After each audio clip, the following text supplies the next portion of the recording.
I describe it as,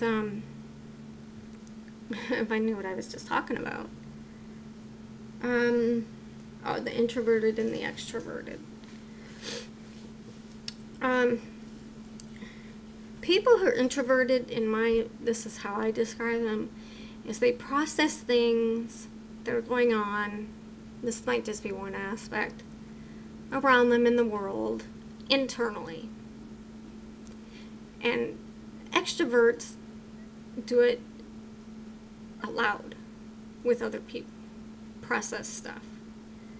So an introvert isn't necessarily someone who doesn't want to be around people. They have periods, times where they do want social interaction. They just need to leave afterwards and process it. But there's no anxiety about being in a social situation. And there's not like a hermit who actually has a dislike for people and just assume the other people not exist. My brother has social anxiety disorder as well. In fact, he gets, I'm starting to get bad panic attacks too, but he gets I tended to have more really high anxiety levels and very few actual panic attacks. And he just have these monster panic attacks. He's an extrovert. He loves to be around people. He prefers to be around people. He doesn't know what to do with himself when he's not around people. You know, and I'm just the opposite.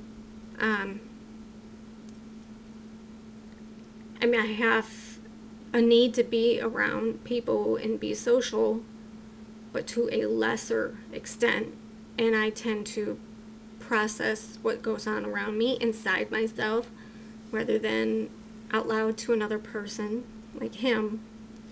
He's a big talker, you know, but we both have social anxiety disorder, so not everyone with social anxiety disorder is always just an introvert. Someone who's extroverted can have it too. And let's see. A panic attack, and what I've been having lately is almost like a claustrophobic sensation element that has caused panic attacks in social situations. Like, if I am in a big crowd alone, I can do that just fine. Because when you're in a crowd alone, you're really alone, really.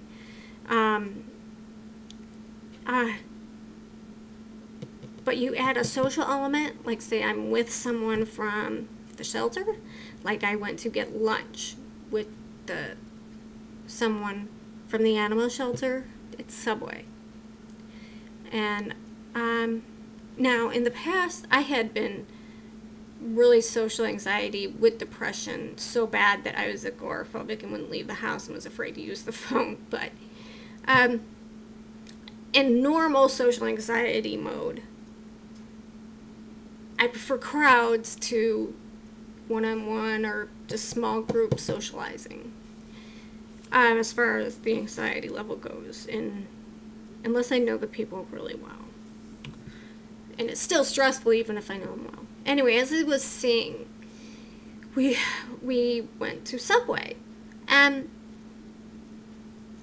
it was lunchtime.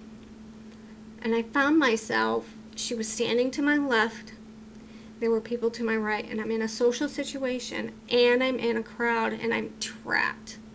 She's to my left, someone to my right, food thing, people in front of me, bars corralling the customers behind me, small space, lots of people, social anxiety, and I almost climbed over those rails and those people to get out. And chest gets tight, can't take deep enough breaths, heart starts pounding really hard, and that makes you dizzy, which makes you panic even more because you think, oh no, now I'm gonna die or pass out or something, how embarrassing, and then you start to get a little woozy and stomach upset, and this happens very fast in like milliseconds. It happened to me at yoga, and I haven't been back since. I thought I knew it was going to be a crowded class because of the instructor that was going to be there. And I thought because I knew her really well, I'd be better off by her.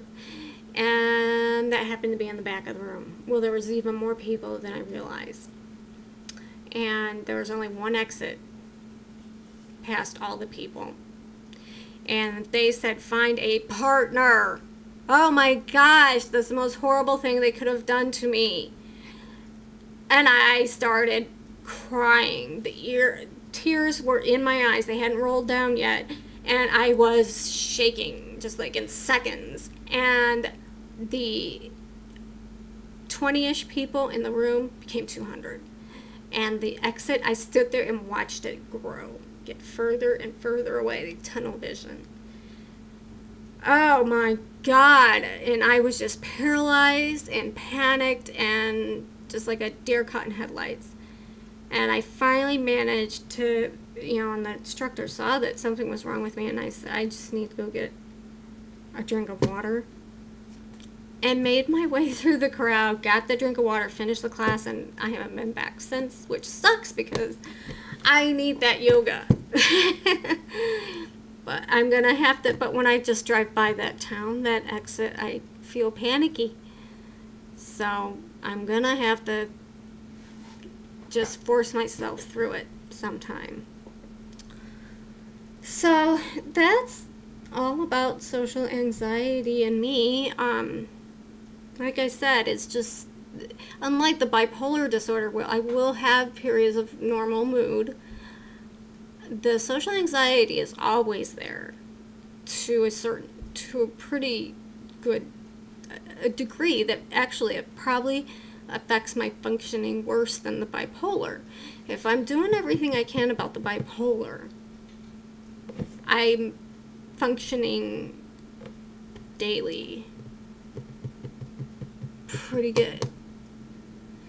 It's the social anxiety that really gives me some problems. That could send me hiding in my apartment and not coming out, with like one traumatic incident. So, when things are going well, I'm able to cope with it better.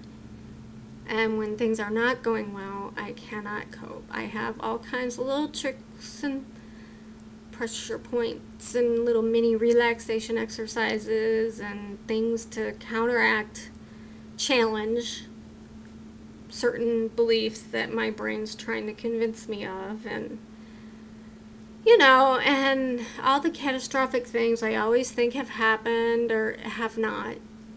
So it's really, really rough on the nerves.